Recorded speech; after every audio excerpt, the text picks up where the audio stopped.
Hoje a gente vai atender ao pedido de vários inscritos que há algum tempo pedem pra gente fazer uma massa de pizza de fermentação natural aqui no canal. Oi, eu sou a Tainá. E eu sou o Bruno, e esse é o Pizza Pão e Pasta. Se você ainda não fez o seu levain, vou deixar o card e o link na descrição do vídeo, onde a gente ensinou a fazer e a cuidar dele. É bem fácil, ele fica pronto em 7 dias e se você também é um apaixonado por pizzas e pães, eu tenho certeza que vai amar o resultado que ele proporciona. Para quem já tem, antes da gente incorporar na receita, a gente vai precisar deixar ele bem ativo e é isso que a gente vai fazer agora.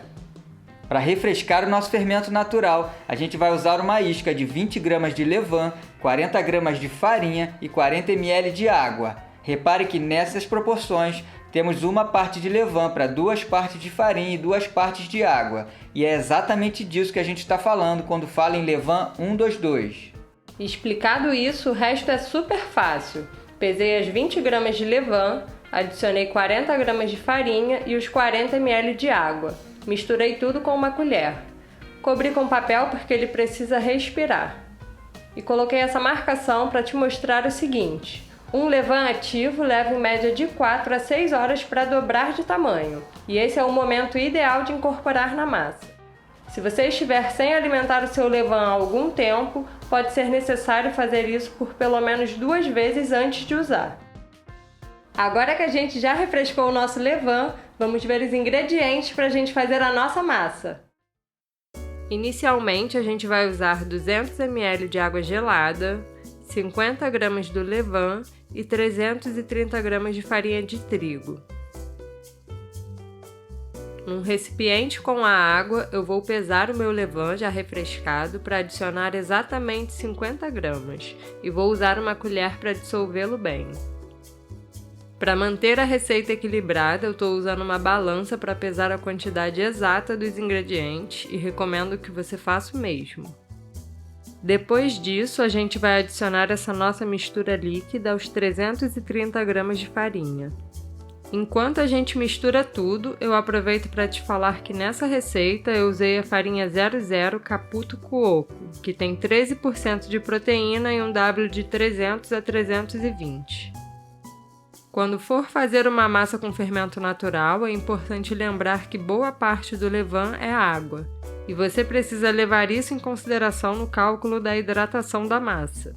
Esse ajuste na hidratação é super importante para a nossa massa não ficar muito mole e pegajosa.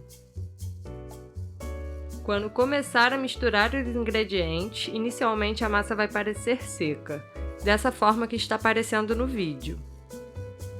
E conforme você for misturando tudo, com o passar do tempo, vai notar que a massa começa a ficar mais mole e um pouco pegajosa. É assim mesmo, já que a farinha leva um tempo para absorver a mistura do levain. Então, depois de misturar tudo por cerca de 5 minutos, vamos deixar a nossa massa descansar em temperatura ambiente por 30 minutos. Durante esse tempo, a farinha vai absorver melhor o levain e a água. Depois do descanso, chegou a hora de incorporarmos o sal. Essa técnica que eu vou usar é bem tranquila e é muito mais fácil de fazer do que explicar. Eu vou enrolando a massa sobre si mesma ao mesmo tempo que vou girando a tigela. Com esse movimento, além de incorporar o sal, esse processo vai começar a desenvolver o glúten. Essa técnica é excelente, você pode usar sempre que precisar manipular massas mais pegajosas, porque a massa gruda menos nas mãos. Eu fiz isso por 2 minutos, bem rapidinho, mas o suficiente para distribuir o sal por toda a massa.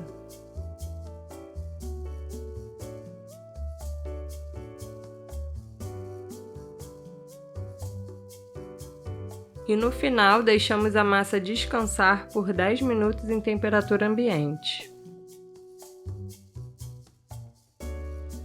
Agora a gente começa uma série de 4 sovas com intervalo de 10 minutos entre cada uma delas. Também é bem fácil. É só puxar a parte lateral e pressionar no meio. Gire a tigela e repita o mesmo movimento com outra parte da massa. Em cada sova a gente vai repetir isso de 8 a 10 vezes.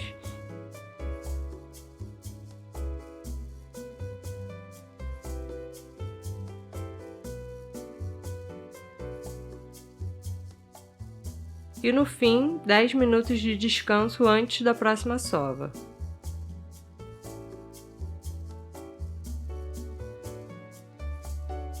Hora da segunda sova e eu quero que você preste bem atenção em como a massa vai se desenvolvendo ao longo das sovas.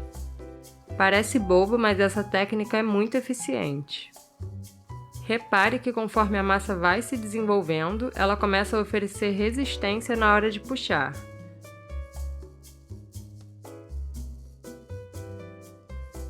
No final, mais um descanso de 10 minutos.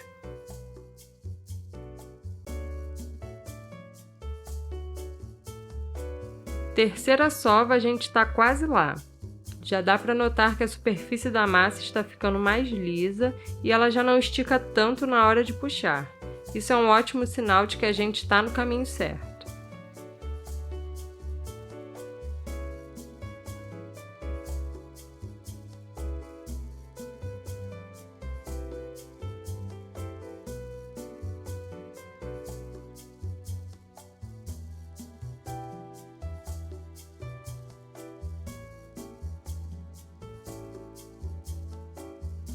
Quarta e última sova, e só de pegar na massa já dá para ver que ela está bem estruturada. Na hora de puxar a parte lateral, ela oferece bastante resistência e não estica tanto, o que é sinal de uma cadeia de glúten bem desenvolvida e a nossa massa está pronta.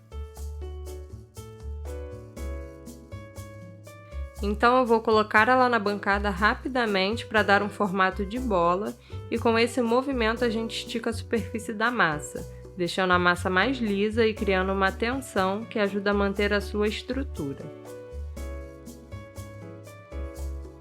E antes de fazermos as nossas bolinhas, nossa massa precisa fermentar por 1 hora em temperatura ambiente.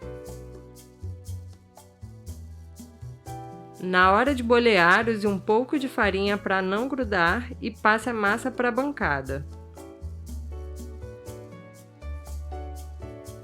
Nessas quantidades que a gente passou, essa receita vai render 2 bolinhas de 290 gramas. E se você gostou desse vídeo e tem interesse que a gente faça uma massa similar usando uma farinha nacional, conta pra gente lá nos comentários.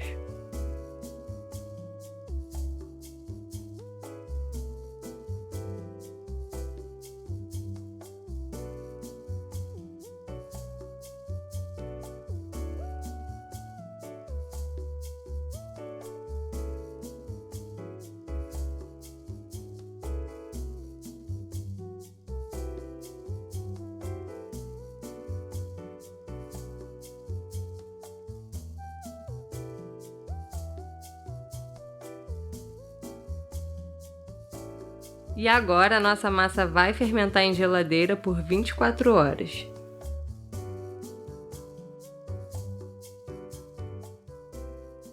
Agora é comigo, hein, galera? Vamos trabalhar essa massa de fermentação natural que a Tainá fez e ao longo do vídeo eu vou contar as minhas impressões sobre ela. E hoje tem uma super dica que eu vou passar durante o cozimento. Você tem que ficar ligado porque eu tenho notado que tem muita gente errando nisso. Vamos lá dar uma olhadinha na massa. De cara, a gente já nota que durante a maturação a massa se espalhou bem pelo recipiente, então já me preparo para uma massa mais macia na hora de manipular. Estou usando semolina de trigo para me ajudar a abrir, porque além de agregar sabor, a massa escorrega melhor da pá na hora de enfornar, e isso é muito bom, porque escorregando fácil, a gente consegue mantê-la bem redondinha, e isso faz toda a diferença no aspecto visual, na minha opinião. Dentro de uma tigela eu distribuo semolina por toda a massa e a coloco na bancada em cima de um montinho de semolina, porque eu não quero que a massa grude quando eu pressionar durante a abertura.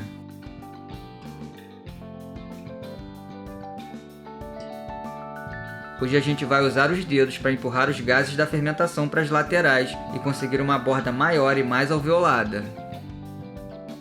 Faço isso com toda a calma e sem pressa, porque agora é o momento da gente potencializar todas as técnicas que usamos para chegar até aqui. A massa está super macia, muito gostosa de trabalhar e praticamente abre sozinha. É só a gente não fazer besteira que vai dar tudo certo. Como essa bolinha está com 290 gramas, a gente consegue facilmente uma pizza de 35 centímetros com uma borda mais alta.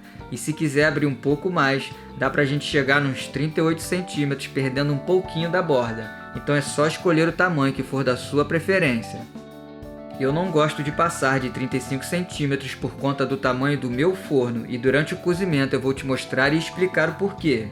Finalizando a abertura, eu levanto a massa e giro e uso o próprio peso dela para me ajudar a abrir. E é isso, tá aberta a nossa massa, é só organizar na tábua e vamos lá ver os nossos ingredientes. Para fazer uma marguerita, eu vou usar molho de tomate San Marzano, azeite extra virgem, mussarela fresca, manjericão e queijo parmesão. Na hora de colocar o molho, tome cuidado com duas coisas. Molho demais umedece a massa e prejudica o cozimento, então priorize um molho mais concentrado e evite molhos muito líquidos. O parmesão, por ser salgado, faz toda a diferença porque ele levanta todos os outros sabores. Então um parmesão de qualidade pode ser um diferencial, fica ligado nisso.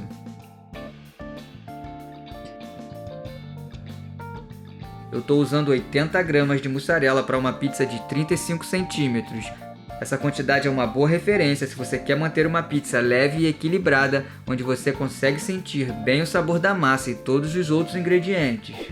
E agora vamos lá para o forno e não pula essa parte não, porque vai uma dica que é resultado de muita prática. Quando a gente despeja a massa no forno em alta temperatura e o meu forno está a 480 graus, eu preciso esperar pelo menos 30 segundos para começar a movimentar a pizza. Antes disso, a massa ainda está crua e eu corro um risco muito grande dela rasgar. Se a minha pizza fosse maior, ela ficaria mais perto das brasas e a borda queimaria antes que eu pudesse girar. Por isso, para o meu forno e nesses níveis de temperatura, até 35 centímetros é um tamanho ideal na minha opinião. Eu até consigo fazer pizzas maiores, mas precisaria baixar um pouco da temperatura, coisa que no meu caso eu não abro mão, entendeu? Então você precisa encontrar essa relação do tamanho da pizza ideal para a temperatura máxima que o seu forno chega, beleza? Super dica, fica ligado nisso. E em 90 segundos está pronta a nossa pizza estilo napolitana de fermentação natural. Olha que linda!